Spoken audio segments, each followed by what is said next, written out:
Well, thank you so much for joining us today here at Mater Academy, and Principal Nunez, thank you for hosting us. I'm also happy to be here, particularly because the bill we're signing today is going to be really great for the teachers in the state of Florida. And we couldn't have done it without some of the great members of our legislature, and I'd like to recognize them. I think I've seen most of them, although when you wear the face mask, sometimes it's like, you don't get the full cut of their jib. But Senate President Bill Galvano has been instrumental in helping us. Senator Bradley has been a terrific ally. Senator Stargell, is she here? Oh, good.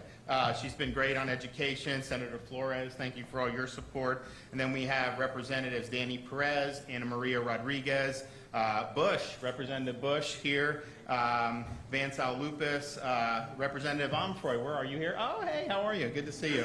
Representative Oberdorf, Mary Lynn Magar, and Representative Anthony Rodriguez. And so they all were a part of this. When we were going into the legislative session and I was going around laying out my agenda, one of the pillars of what we wanted to accomplish was we wanted to take Florida from number 26 in the nation for average minimum teacher salary to the top 5.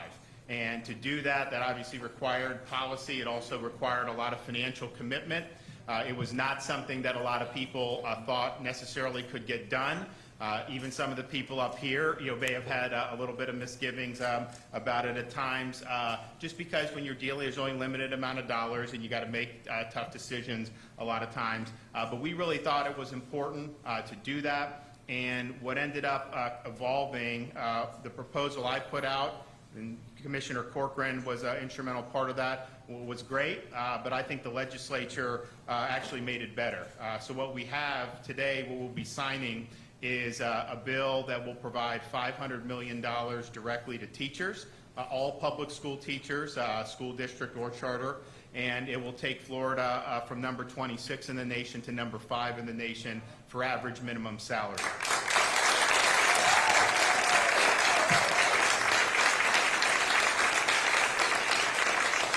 But also included in that, and our initial proposal was really just focusing on the minimum, is another $100 million for our more experienced teachers who are already making more than that average minimum. And so that's very exciting as well.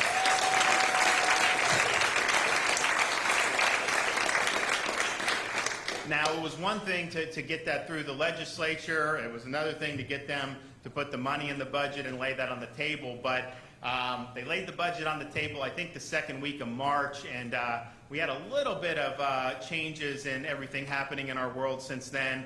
And so it was quite a challenge to make sure, even though we fought for it, that we'd be able to actually do it in the budget, because what we're looking at now in terms of the budget that will be enacted by July 1st is just a different fiscal picture than what we were dealing with in January, February, and early March. But I can report, although we have not made every decision about the budget, I can report this will be there 100%.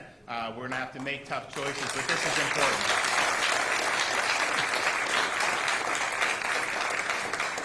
So I want to thank the legislature for stepping up. I want to thank all our teachers, and particularly, hopefully, by doing something like this, it's going to entice some more people who may be young and thinking about what they want to do to maybe go into teaching. And it's not that not everyone, obviously you're not going to get rich doing it, just like police officers don't get rich, just like other things. You do it because you have a servant's heart, but it sure makes it easier if you have a good minimum salary and are able to make ends meet. So we think it's important, one, just to reward the people that are working hard, but two, really to help continue to recruit good people to fill the ranks of our teachers for generations to come. And I also thank a lot of the teachers for being very innovative during the period of distance learning. It was not an easy transition. I think Florida did better than just about any other state, but it's not the same as having a teacher standing in front of kids in a classroom. And so you had to innovate to do things, so thank you for doing that. But man, we really want to get the teachers to be back in front of the students, and we're working on doing that obviously for the fall. So thanks to everyone who's been involved. We're going to have some folks here who were really instrumental in doing this say a few things, and then I'll go sit and sign the bill into law. So one of the guys who was really supportive and really did a great job working with my office, and Commissioner Corcoran was the president of the Florida Senate, Senator Galvano. So I want Bill to come up and say a few words. Thank you very much, Governor. And let me underscore and highlight that this truly was an initiative that came from our great governor, Governor Ron DeSantis. He made this a priority. He challenged us in the legislature. And like he said, you know, these are bold initiatives, many of them, but this in particular. And so it was a challenge, and we took it up and enjoyed working with you, Governor, and your team. Personally, I enjoyed working with the great Speaker of the House, Jose Oliva, in helping this come to fruition. And in the Florida Senate, we've prioritized public education for many years, and so it was fit into that scheme when we went in to work with the governor and the commissioner to make sure that we were moving up the ranks to the top 10, number 5, in how we compensate our great teachers here in the state of Florida. I want to thank Chairman Stargel, who chairs the Education Appropriations Committee in the Senate, for her leadership. Chairman Flores, who has been an absolute champion for public education all the way back to our House days.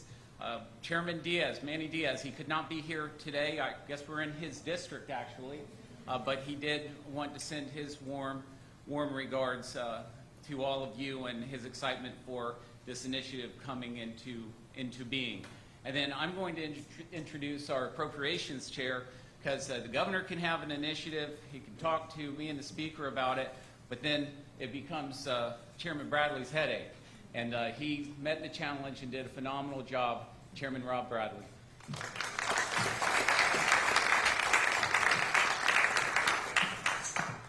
Thank you, Mr. President. Governor, thank you for your leadership. President Galvano, thank you for your leadership. Chairman Stargel, the chairman of our Education Appropriations Committee, and Chair Flores as well. Thank you all for just the incredible leadership that was brought to bear. You know, I remember very distinctly in October, this was before COVID, which seems like a lifetime ago, in the gymnasium in Middleburg, Florida, in Clay County, in North Florida, and the governor came and he set forth a challenge. He said, this is going to be the year of the teacher. And he set forth a challenge to make Florida in the top 5 when it comes to a minimum teacher salary. And you know what? Promise made, promise kept. People said after COVID, this shouldn't happen. Should we even do this anymore? But today, it's happening. Promise made, promise kept. The year of the teacher is a reality. Thank you, Governor, and thanks everybody for making this happen.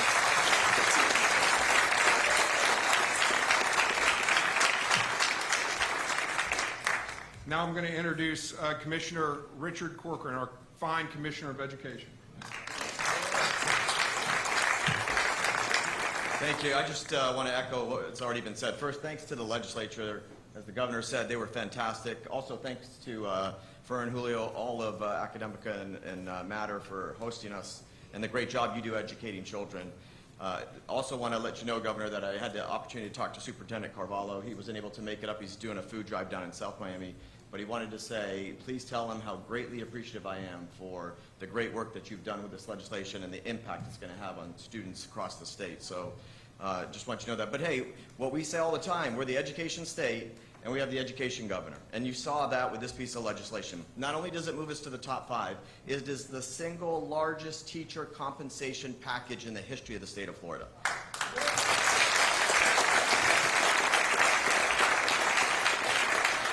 And I'll steal some of the governor's lines, but he says all the time, what nobody argues, everybody knows it.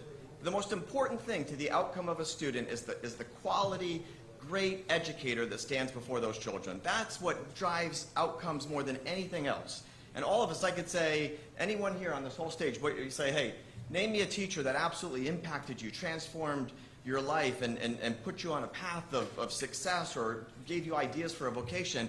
Every single person right now has a teacher in their mind. Every single one of us. That's the impact of teachers. And to go out there and to reward teachers and to now, think about it, you graduate in Iowa, you graduate in Nebraska, and you can live in Florida and be in the top 5 in teacher compensation. The amount of teachers that are going to come here, and the ones that are here doing a great job, who've in 1 year, 2 years, 3 years, they're stuck well below that 47.5. Now they're all moved up. It's just a fantastic package, and the real winner, the biggest winner from this initiative, Governor, and you know it, that's why you laid it out, is the school children. The kids are the winners. Yeah, the teachers are getting the money, but the kids are the winners because they're going to have tremendous quality education outcomes. And as we say, education is everything. Education is freedom. It's the uplifting of the human soul to the glorious light of truth. And that is going to be imparted to our children from this great piece of legislation. So, Governor, thank you so much for being the education governor in the education state, and thank you again to all our legislative leaders. We're gonna go make it official.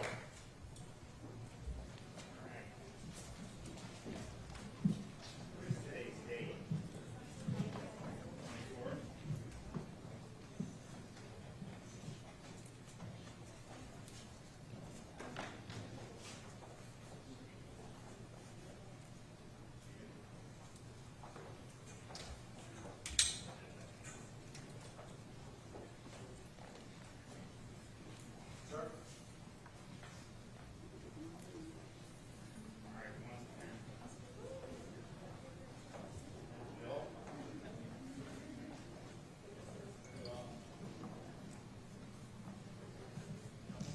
I'll take one.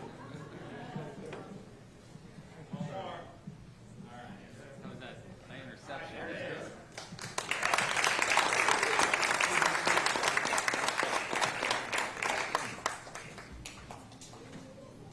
Well, thanks again for having us.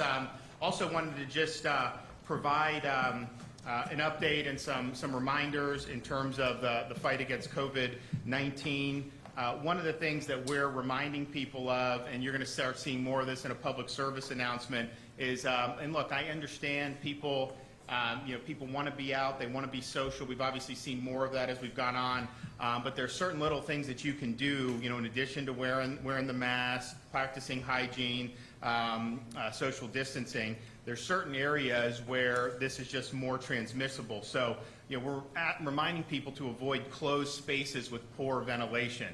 If you know, in Florida, it's hot, but the sunshine, heat, and humidity is your friend. When you're in an enclosed space, particularly if you don't have social distancing, if it's like a private party or something like that, and you're cramped in with bad ventilation, you're going to have more spread. Also, just crowded places generally when there's many people nearby, and then close contact settings. If you get right in someone's face and are having a conversation, you actually can transmit the virus. And of course, when all three of those are in one, a closed space with poor ventilation, crowded, and then close contact conversation and things of that nature, then that's definitely the number one type of event. We also want to continue to remind the folks who are in our more vulnerable categories, such as age 65 or above, folks that have serious underlying medical conditions. Make sure that you're and first of all, you've been very diligent throughout this whole time. Just keep being diligent about avoiding crowds, avoiding a lot of contact outside the home, particularly with some of the younger folks. I mean, what we're seeing in Florida is really rapid transmission in that 18 to 34 age group. And you're seeing a lot of cases come up. And granted, they weren't being tested at this level a couple months ago, but I also think they're testing positive at a higher and higher rate. So clearly, you have a lot of spread there. So folks who are in those vulnerable areas, in those categories, do your part. But then also, if you're in some of the maybe less risky demographics and those younger demographics, you need to do your part and make sure that you're not spreading it to people who are going to be more at risk for this. What we found, we did an interesting event yesterday at Orlando Health, and what they're seeing is a decline in the acuity of patients. In other words, they're preventing less severe. So in March and April, they had about 50% of their COVID patients on ventilators. Now they have like 2% of them on ventilators. It is skewed a little bit younger, and I think it's transmitting quicker right now than it did in March and April. So we got to figure out whether if there's relationship or what. But you do see a lot of spread, and so doing some of these simple things I think will make a really, really big difference. And obviously we have a lot that we want to do once the COVID stuff is able to subside. So please do your part. You'll see these public service announcements coming out very soon about avoiding the 3 C's. And with that, take a couple questions. Yes, ma'am. Governor, why is the state not release the number of COVID-19 patients every day? So at the Department of Health, so the question about the COVID patients, the Department of Health does the cumulative total, so anybody who's tested positive and has been hospitalized at any time, is put out in their results. One of the things that, and we saw this yesterday with the folks down in Orlando, since March 1st, when you opened up, May 1st, when they opened up elective procedures, we didn't have any elective procedures between probably mid-March and the beginning of May. When you do that, what hospitals have done is they've tested everybody that comes in for emergent procedures, elective procedures, and if those persons test positive, they actually show up in the health as COVID hospitalized. But they really weren't hospitalized for COVID, they were hospitalized with COVID. So there's a little bit of, it's a little bit different from now when you look at it compared to what we were looking at then. And they estimate about 20% of the folks are simply people that tested positive but are asymptomatic. Yes, ma'am.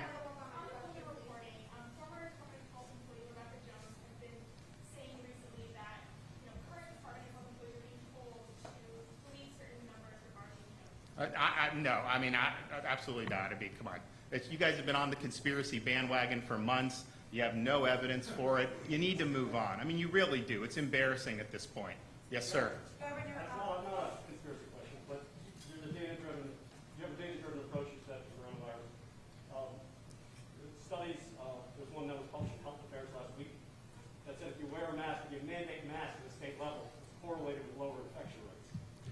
Well, we have a lot of masks. I mean, Mayor Jimenez did that very early. We've worked with the local folks. We've not prohibited that. At the same time, there's an enforcement that has to follow in that, and we have a lot of places in Florida where that would not be a good use of resources. So I think the approach where it's more tailored to the circumstances make more sense. But the data, according to the study, the data actually Does the data show in like a rural county that that's better to do? No, it doesn't. Well, it shows it at a state level. And then Right, and the transmission is being driven in metro areas. I mean, you see that very clearly. You see that in Dade. You see that in Orange County. You see that in some of these other places. So they're doing that, and obviously they have to, they're going to have to worry about how you enforce that. You have police interactions. There's some sheriffs that said that they would not be willing to do that. But we advised from the beginning of May, we advise, if you can't social distance, wear the mask, and if you're in face-to-face business. So that message has been very clear. It's been consistent. But ultimately, we've got to trust people to make good decisions. I mean, there's a 10-person limit in Miami-Dade County for gatherings right now.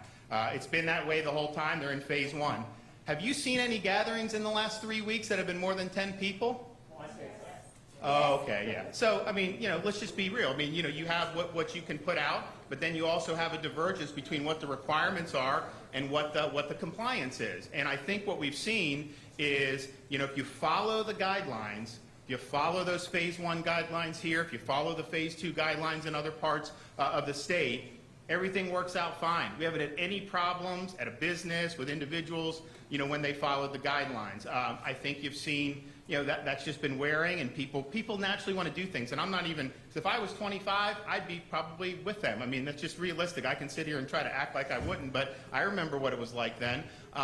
And so it's not a question of, you this, but there's just a natural human, I think, a belief in wanting to do things like that. So, okay, well, thanks everybody. This is a really big day for teacher compensation, and we look forward to getting to the future.